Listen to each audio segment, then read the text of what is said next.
In this video, we're going to look at our tangent properties. There's going to be two properties that we're going to focus on.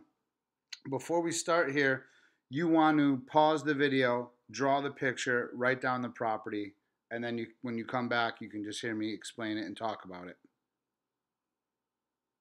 Okay, so the property says that if a line is tangent to a circle, then it is perpendicular to the radius drawn to the point of tangency. So here's our circle.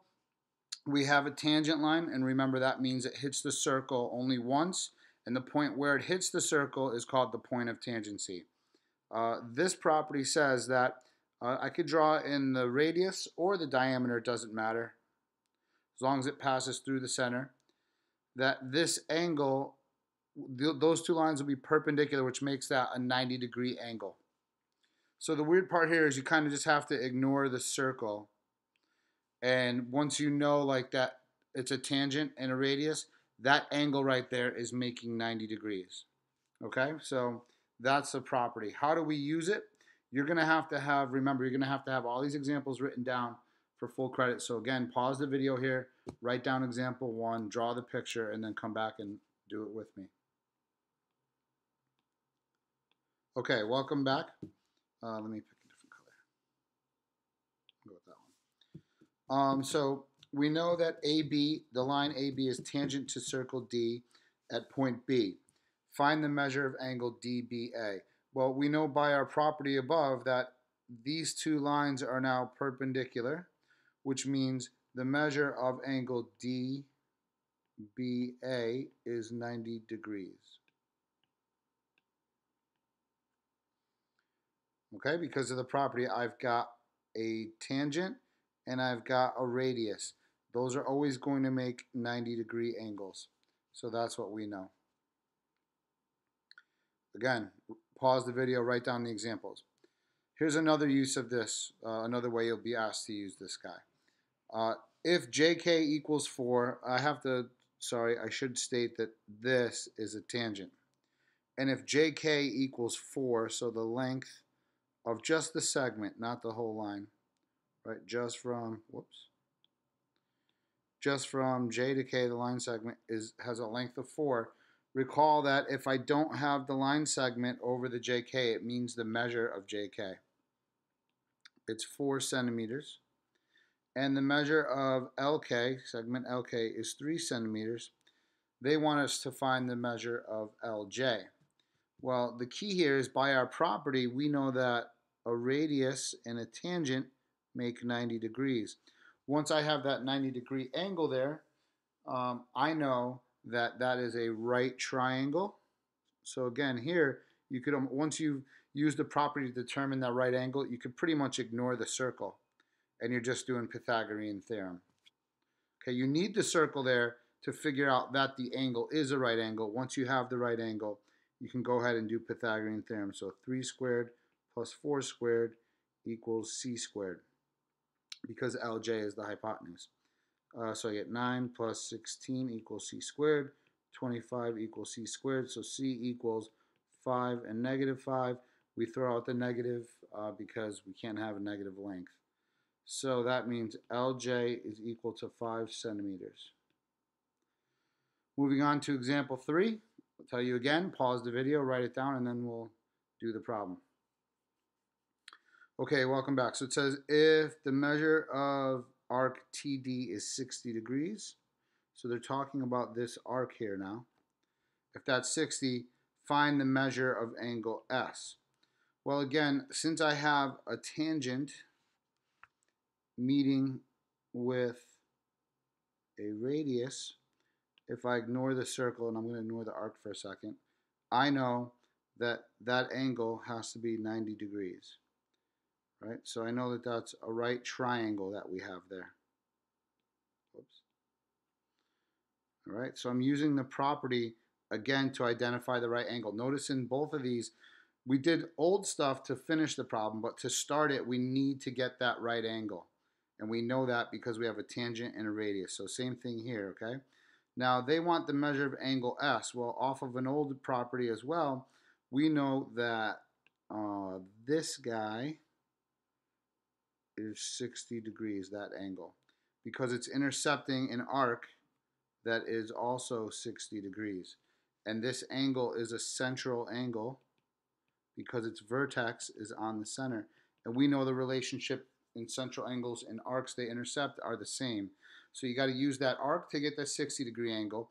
You use our new property to get the 90-degree angle. And now how do we find that missing angle? We do triangle sum.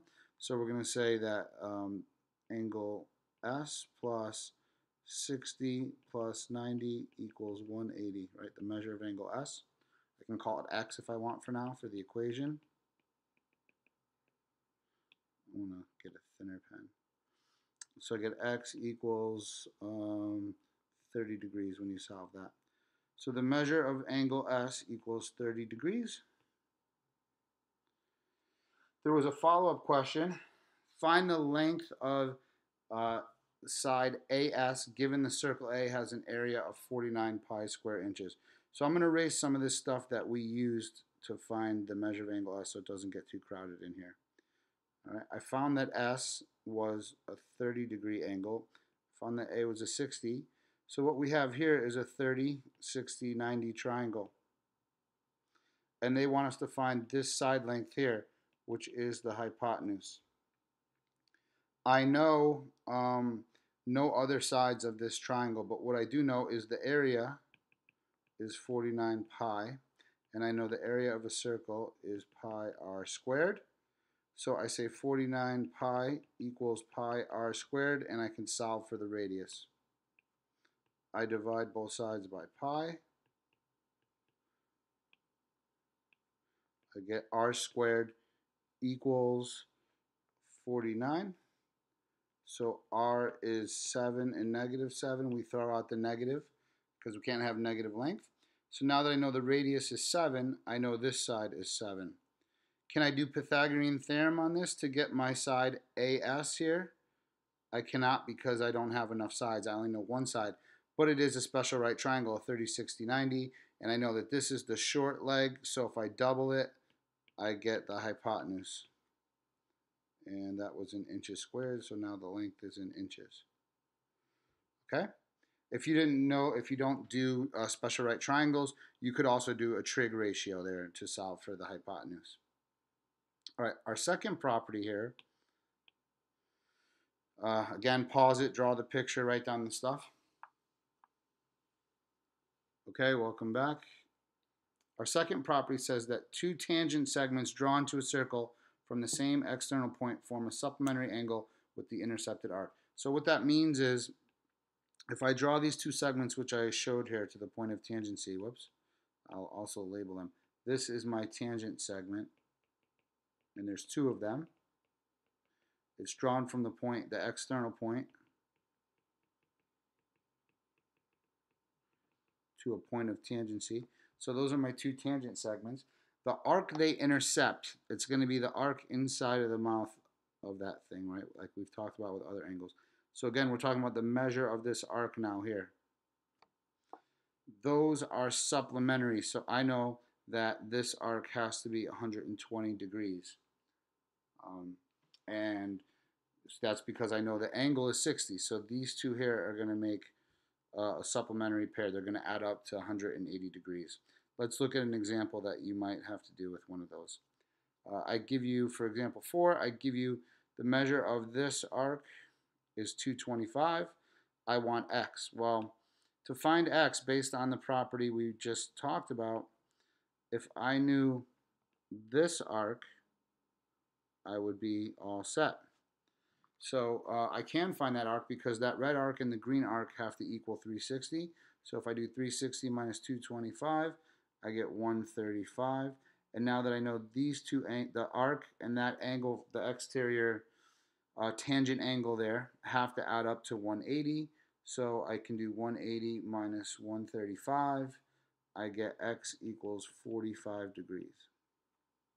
Okay, here's another one where it's sort of the same thing in reverse. They want me to find the measure of arc BDC. So I need the measure of that arc. Well, what I want to do is first I want to find the rest of the circle. I would like to find this arc in here. And our property says that if the exterior angle there is 80 degrees, the arc is going to be the supplement of it. So that blue arc will be 100 degrees. So then, because the blue arc and the red arc make a full circle, the red arc has to be 260 degrees. So the measure of arc BDC equals 260 degrees.